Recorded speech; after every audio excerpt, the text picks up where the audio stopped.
It's 11 p.m. and you have a major presentation due tomorrow and you're not even close to being ready. How does your body react when it's under stress? Do you get a stomachache, insomnia, maybe a mental block? Not everyone responds to stress the same way, but we've all experienced the effects of stress on our mind and bodies in some form or another. It drains our energy and makes us feel horrible. But what happens when your body is under that kind of pressure for months or even years? At some point, we've all wanted to leave all our responsibilities behind and move to a secluded area, maybe in the mountains, where no one can bother us or tell us what to do. We all crave that peace and tranquility, especially when we're under a lot of pressure to complete a project. Sometimes we feel like we're going crazy with all of the work that we have to do, and a lot of us feel like we're constantly pushing ourselves to the limit with no breathing space. So, how does stress work? Well, whenever we're in a tense or difficult situation, a part of our brain called the hypothalamus signals the release of some important hormones, namely epinephrine, also known as adrenaline, and cortisol. This activates our fight or flight system, which makes our heart beat faster, our blood pressure rise, our pupils dilate, and blood go to our muscles, basically prepping our bodies for an emergency. This response is helpful if we're ever in any real danger, but what about our day-to-day lives?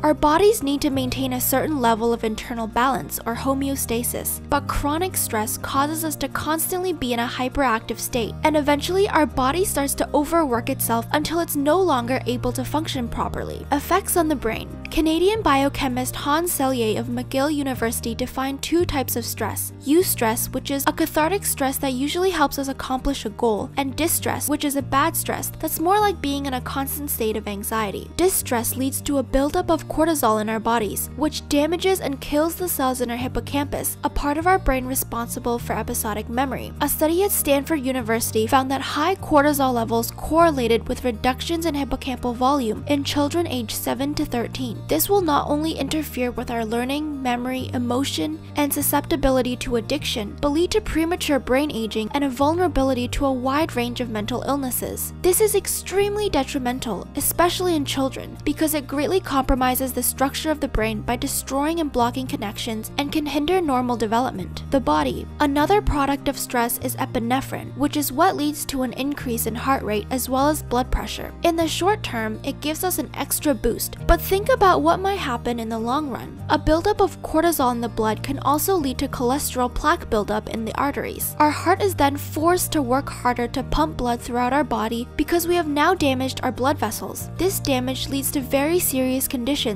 such as heart disease and stroke, and has actually been found to increase the mortality rate. As well, when our stress response is activated, our livers will work extra hard to produce more blood sugar to provide energy for us. But in the long term, our body will not be able to manage this extra blood sugar, and this will increase the chance of developing type 2 diabetes. Stress also causes a buildup of stomach acid, which not only leads to discomfort, but also increases the risk of ulcers.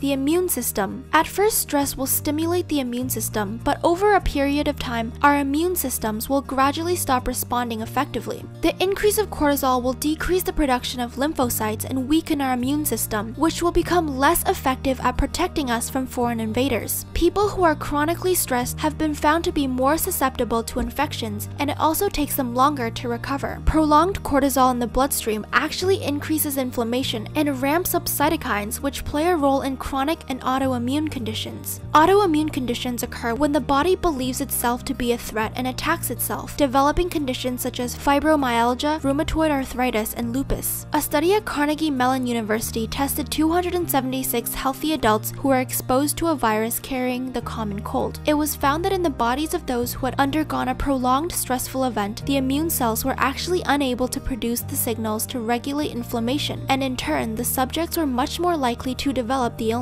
Cortisol also has a lot of other toxic effects, such as decreasing muscle mass, causing muscle and bone aches, thinning skin, reproductive issues, irritable bowel syndrome, and weight gain by increasing your appetite for energy-dense foods. Nowadays, people are constantly stressed out and feel defeated when they can't seem to take control of their life. From meditation and exercise to healthy eating and laughter, there are actually some great scientifically proven tips that will help you fight back and stop all the negative effects of stress from destroying your body and mind. New videos on stress reduction will be coming soon, so stay tuned.